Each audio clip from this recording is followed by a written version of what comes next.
ሰላም ቤተሰብ ከመይ ትኮኑ ንሎማዓንቲ ድማ ኣብ ዝቐርባ መዓልትታት ኩላትና ንፈልጦ ቲክቶከር ኣዶናይ ኣብ ቀዛሕታ ሚድያ ወፂኡ ሓደ ዝተሰሓሓቱ ናይ ሕብረተሰብና ኣንፈት ዝቐይሩ ሓሳባት ወይ ድማ ዘረባታት ዝተዛረቦም ኣለው። ስለዚ እዞም ነገራት እዚኦም ቀልጢፍካ ብጋንኡ ክእረሙ እንድሕር ዘይክኢሎም ንዓና ኮነ ንሕብረተሰብና ከምኡ ንኣናእሽቲ ኣሕዋትና ከም መርዚ ክኾኑ ዝኽእሉ ነገራት እዮም። ስለዚ እዚ ማለት ናይ ኣዶናይ ኣተሓሳስባ ናብ ብዙሓት ናብ ኣናእሽቲ ኣሕዋትና ወይ ድማ ናብ ባዕልና ከይተሰራጨወ ቀልጢፍና ኢና ክንእርሞን ናብ መስመር ኮነእትዎን ዘለና ማለት እዩ። ብዝኾነ እቲ ኣነ ሕጂ ዝዛረቦ ነገር ኣብ ክንዲ ኣነ በረከት ተዝዛረቦ ኣብቲ ሚድያ ብግልፂ በረከት ቀዛሕታ ብግልፂ ተዝምልሰሉን ናፍቲ መስመር ተዘእትዎን ተዘረድኦን ደስ መለን። ነገር ግን በረከት ተሰኪፉ ወዲኡ ኣይዶነታይ ከም ዝኾነ እንድዒ እቲ ትኽክል ነገር እቲ ሪያሊቲ ይጠፍኦ እየ ኢለ ይሓስብ ንበረከት ግን ወይ ተሰኪፍዎ ሎ ወይ ዝኾነ ክዕንቅፎ ይደልየን ክእርሞ ኣይከኣለን ብሓፂሩ። ስለዚ ዋላ እውን በረከት ንናይ ኣዶናይ ሓሳብ ኣይትቃወሞ ጸጢልካ ስደዶ ነገር ግን ንሕና ንቃወሞ ኢና። ስለዚ ነዚ ቪድዮ ክሳብ መወዳእታ ዳምፅዎ ከም ትፈትውዎ ምንም ዓይነት ጥርጥር የብለይን። ሰናይ ምክታል። ኦኬ ቅድሚ ናፍቲ ዋና ሓሳብና ምእታውና ግን መጀመርታ ኣዶናይ ኣብ ቀዛሕታ ሚድያ ወፂኡ ዝበሎ ንስማዕ ብዝተወሰነ መልክዑ ሞ ሽዑ እቲ ናተይ ሓሳብ እውን ድሓራይ ግልፂ ክኾነልኩም ምእንታን ማለት እዩ። ምናልባት ኣዶናይ እስካብ መዓዝ ኢኻ በዚ ፍሪደም እዚ ኪፕ ጌርካ ትቕፅል 40-50 ገለ ምስ መልኣኻስ ከምዚ ፍሪ ኮይንካ ተዋግዕ ትቅፅል ከምኡ ድዩ? ማእዚ ኢኻ ትእሰር ማለት ኻ ድዩ? I don't mean it ግን እቲ ኣውፂኻ ትገልፆም ነገራት ትቁጠብ ኢኻ መቸም ትእሰር ድዩ ማለት በቃ እዚ ናትካ መግለፂ ቻሌንጂንግ እዩ ነቃልሉ እኮ ኢዝሊ ኣክሴፕት ክገብሮ ይከብደኒ እዩ ምእሳር እዩ ኢለ ምክንያቱም ብዙሕ ግዜ ይከታተለካ ግን ብኡ ኣይተበገርኩናን ማለት ቁጥብነት ግድን እዩ ኢለ ስለዝኣምን ቁጥብነት ግድን እዩ ኢለ የለኣምን ኣነ እውን ስለዝኣምን እዩ ካበይ ኣሚንካ ያሳ ያው ውሽጠይ እስካብ ሕዚ ስለዝነበረ ካበይ መፅያ እዛ ውሽጢ ካለላሃ born with me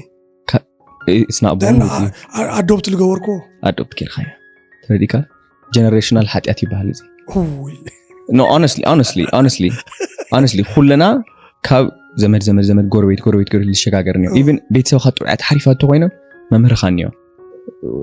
እንትን ላኽርኾም ላዕወይዎ ስነ ስርዓት ክብረታ ከምዚኣ ከይትገብር እዮም ላዕወይዎ ተቐቢለካ ግን እስካብ መዓዝ ማለት እስካብ መዓዝ ኻ ነፃ ትኾን ብሎክ ኣይትግበረኒ ማለትይስ ሕዚ let's say ኣብ ኩሉ ኢትዮጵያዊ ማለት እዩ ክረአ ይፈርሕ ይኮ ክረአ ይኽእል ባይዘወ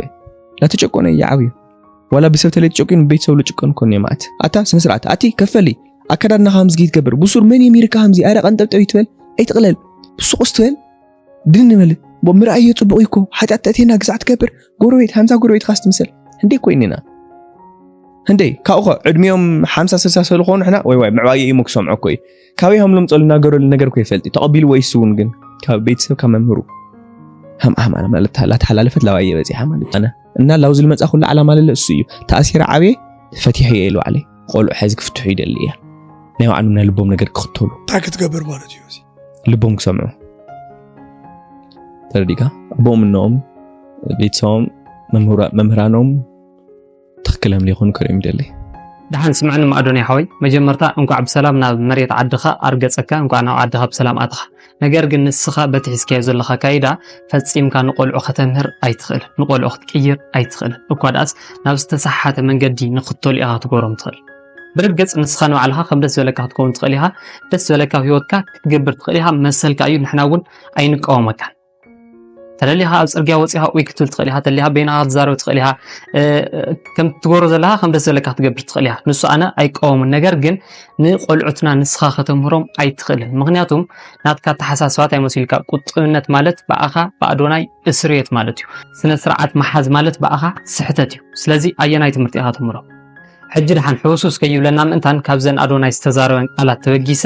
ሰለስተ ዓበይቲ መሰረታዊ ነገራት ክነግረኩም እየ ኣዳምፁኒ ኦኬ እቲ ናይ መጀመርታ ነጥቢ ኣዶናይ ባህልና ብጣዕሚ ከም ዝጎደአና ገይሩ እዩ ዝሓስቦ ከምኡ እውን ቁጥብነት ከም እስርቤት ገይሩ እዩ ዝሓስቦ ኮይኑ ግና ናፍቲ ሓቂ ዝኾነ ነገር ክንመፅእ ከለና ግን ባህልና ቁጥብነት እዩ ዘምህረና ቁጥብነት ድማ ፈፂሙ እስርቤት ክኸውን ኣይኽእልን ቁጡብ ሰብ ማለት እንታይ ማለት እዩ ቀለለ ዘይብል ኣብ ዝጠቕሞ ነገር ጥራሕ ዝውዕል ንሰብ ዘይጓዳእ ክብሪ ናይ ሰብ ዝፈልጥ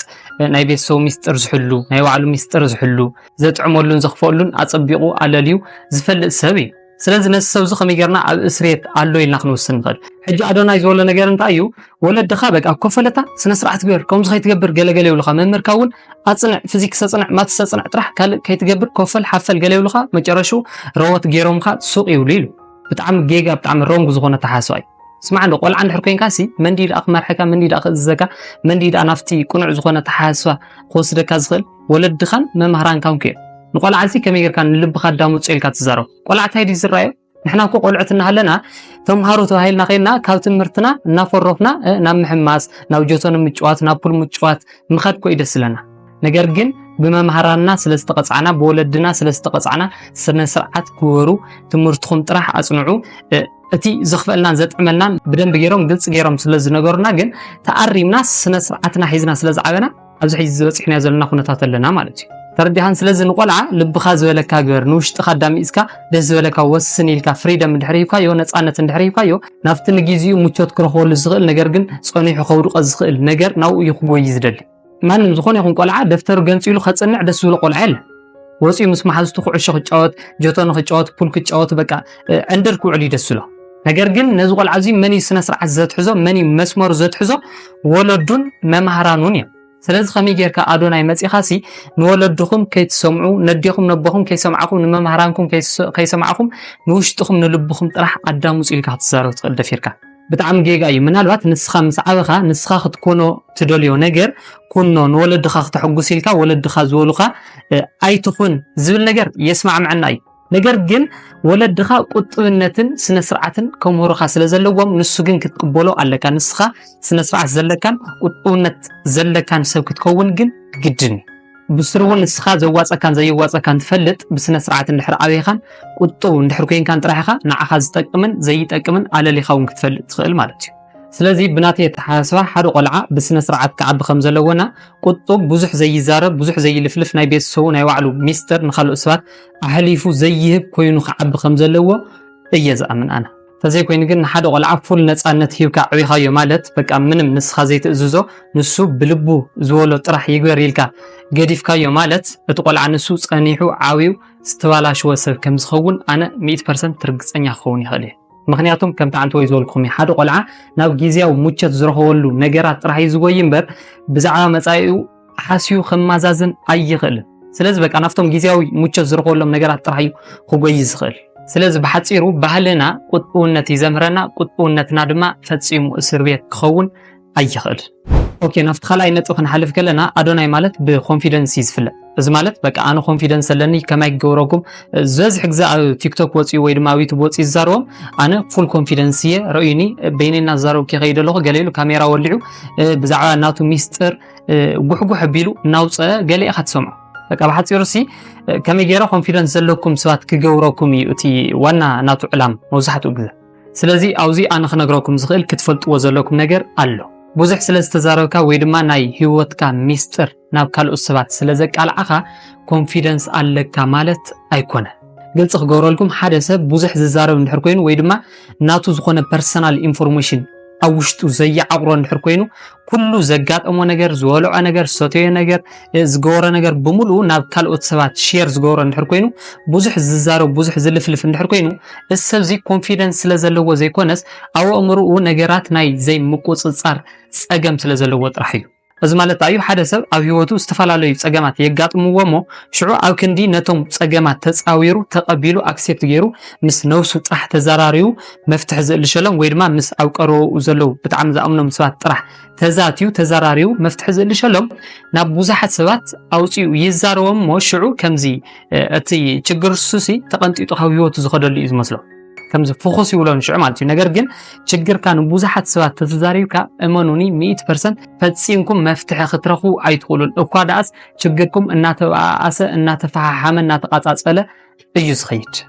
ስለዚ ናብ ሓደ ኮንፊደንስ ዘለዎ ሰብ ክንሓልፍ ከለና ግን እቲ ዓይነት ባህሪያት እዩ ዝኽተል ሓደ ነገራት ናይ ምቁቃም ወይ ድማ ናይ ምጽዋር ዓቕሚ ኣለዎ እዩ ኣብ ውሽጡ እቲ ንኡ ኣጋጢምዎ ዘሎ ችግር ኮንትሮል ገይሩ ተጻዊሩ መፍትሕታት ጥራሕ እዩ ዝእልሽ ካልኣይ ድማ ኮንፊደንስ ዘለዎ ሰብ ዝበሃል ኣፍቲ ንሱ ሓሳቡ ክገልጸሉ ዝግብኦ ሰዓት ከይፈርሐ ብዘይ ምንም ተጋመጋ ሓሳቡ ክገልጽ ዝኽእል እንድሕር ኮይኑ እዩ። እዚ ግን ማእዚ ዝለኩም ዘለኹ ኣፍቲ ግድን ሓሳቡ ክገልጸሉ ዝግብኦ ሰዓት ጥራሕ እምበር ሲሉ ብሃበ ተረኸበ ወይ ድማ ኣብ ዝተፈላለዩ ቦታታት ከይዱ ኣይልፍልፍን። ሳልሳይ ድማ ኮንፊደንስ ዘለዎ ሰብ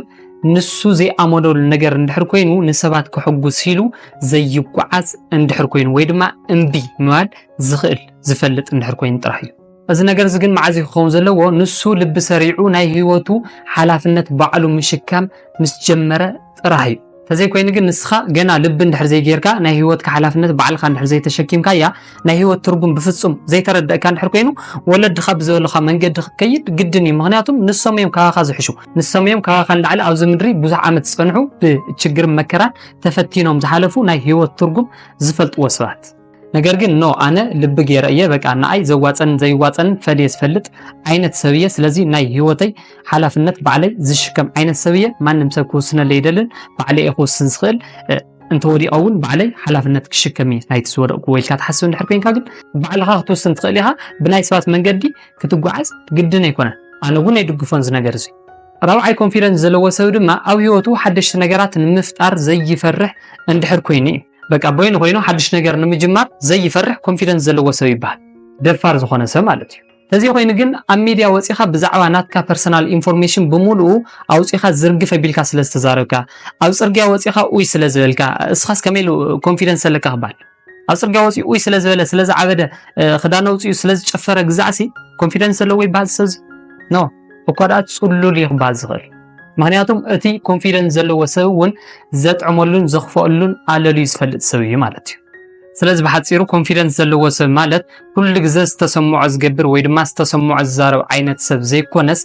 ስምዒታቱ ኮንትሮል ገይሩ ንዕኡ ዝጠቅም ወይ ድማ ንሰባት ብዘይጎድእ መልክዑ ዝዛረብን ዝተግበርን ዓይነት ሰብ ጥራሕ እዩ። ኦኬ ናብቲ ሳልሳይ ነጥቢ ክንሓልፍ ከለና ድማ ኣዶናይ በብዝሓ ዝፍለጠላ ሓንቲ ቃል ኣላ፣ ንሳ እውን እሰይ ትብል እያ። እሰይ ብዛዕባ ሰባት ኣይ ጉዳየይን ሰባት ገደሎም ይእተው ትብል እያ። ሕጂ ኣዶናይ በብዝሓ ዝጥቀመላ ቃል እያ እዚኣ። ከመይ ጌርካ ምስ ሰባት እናነበርካ ብዛዕባ ሰባት ጉዳየ ይኮነን ገደሎም ይተው ክትብል ኣይትኽእልን። ብርግፅ ሰብ ታይ ከይብለኒ ገሌልካ ጥቕምኻ ተቋርፅ የብልካን፣ ንሰባት ክትፈርሕ የብልካን። ነገር ግን ንናይ ሰባት ስምዒታቶም ግን ክትጥንቀቐሎም ኣለካ። ብሰባት ዘኽፈአልካን ዘጥዕመልካን ግን ኣለሊኻ ክትፈልጥ ኣለካ። እዚ ግድን እዩ። ሕጂ ኣነ ከም ዝኽብል ከለኹ ብዝተሳሓተ መንገዲ ከይትርድኡኒ። ሰባት ናትካ ህይወት ንኽመርሑልካ ከተፍቅደሎም ኣለካ ወይ ድማ ንሶም ዝተጓዓዝዎ መንገዲ ተጓዓዝ ኣይኮንኩን ዝብል ዘለኹ። ነገር ግን ምስ ሰባት ክሳብ ዘለኻ ድረስ ንዕኦም እውን ንስምዒታቶም ክትጥንቀቕ ኣለካ። ካብ ኣፍካ ዝወፁ ቃላት ምናልባት ነቶም ሰባት ንሶም ዝጎድኡ ክኾኑ ይኽእሉ እዮም። ንስኻ ብትገብሮም ኣክሽናት ምናልባት ደድሕሪኻ ዝኽተሉ ህፃውንቲ ቆልዑ ክህልው ይኽእል እዮም። ንስኻ ኣነ ከም ደስ ዝበለኒ ክኸውን የልካ ዝኾነ ናይ ሓሶት መልእኽቲ ከተመሓላልፍ ከለኻ ንዓኻ ኣሚኖም ነቲ መልእኽቲ ንሱ ተቐቢሎም ኣብ ህይወቶም ዝተገብርዎ ሰባት ድማ መሊኦም ክህልው ይኽእል እዮም። ስለዚ ንሰባት ክትጥንቀቕ ግድን እዩ። ተዚ ኮይኑ ግን ሕጂ ንኣብነት ሓንቲ ቆልዓ ብዛዕባ ሰባት ጉዳይ ይኾነን ሰብ ዝበል ይበል ኣይምልከተንን ኣነ ናይ ባዕለይ ኣቋም ጥራሕ እየ ዝኽተል ገለ ኢላ ብጣዕሚ ሾርት ዝኾነ ክዳን ዳርጋ ጥራሕ ዝባና መንገዲ እንድሕር ጀሚራ ትጓዓዝ እንድሕር ሓልያ እዚ ፌር ድዩ ፅቡቕ ድዩ? እቲ ማሕበረሰብ ፅቡቕ ድዩ? ነቶም ትሕቲኣ ዘለዉ ህፃውንቲ ቆልዑ እንታይ ተምህሮም ዘላ ንዓኣኸ ዘጥዕመላን ዘኽፈአላን ኣለልያ ትፈልጠላ ድያ? ስለዚ ብሓፂሩ ንስኻ ዘጥዕመልካን ዘኽፈአልካን ኣለሊኻ ብደንቢ ጌርካ ኣነፂርካ ክትፈልጥ ኣለካ ማለት እዩ። ስለዚ ናይ ሎማዓንቲ መደብና ነዚ ይመስል። እዚ ቪድዮ እዚ ንክሰርሕ ዘገደደን ነገር ድማ እንታይ እዩ? ኣዶናይ ኣብ ኣዲስ ኣበባ ከይደ ብኦንላይን ስልጠና ክህብየ ቆልዑት ከመይ ገይሮም ንወለዶም ነቦኦም ነዲኦም ንመምሃራኖም ትኽክል ከም ዘይኮኑ ከመይ ገይሮም ክነፅግቦም ይኽእሉ ከመይ ገይሮም ንልቦም ኣዳሚፆም ክጓዓዙ ይኽእሉ ብዝብል ኣርእስቲ ስልጠና ክህብየ ስለዝበለ እየ ኣነ ድማ ነዚ ሓሳብ ዝክቀወሞ መፅአ ዘለኹ ማለት። ስለዚ ንስኻትኩም ድማ ተመልከትቲ ኣነ እንድሕር ዝጋግሃልየ ትኽክል እንድሕር ዘይኮይና ኣዶናይ እንድሕር ኮይኑ ትኽክል ኣብ ኮመንት ክትእርሙኒ ከተረድኡኒ ትኽእሉ ኢኹም። ነገር ግን እቲ ኣነ ዝበልክዎ ትኽክል እንድሕር ኮይኑ ትስማዕምዕሉ እንድሕር ኮይንኩም ድማ እዚ ቪድዮ እዚ ናብ ብዙሓት ሰባት ሼር ብምግባር ኩሉ ሰብ ንኽሪኦን ንኽርድኦን ክንገብር ኣለና ማለት። ስለዚ ነዚ ቪድዮ ላይክ ምግባር ኣይትረስዑ። ከምኡ ነዛ ቻናል ሓደሽቲ ሰባት እንተረኣልኩም ሳብስክራይብ ምግባር ኣይትረስዑ። ክሳብ ብካልእ መደብ ዝምለስ ቻው ሰሰናይ ንዓኹም።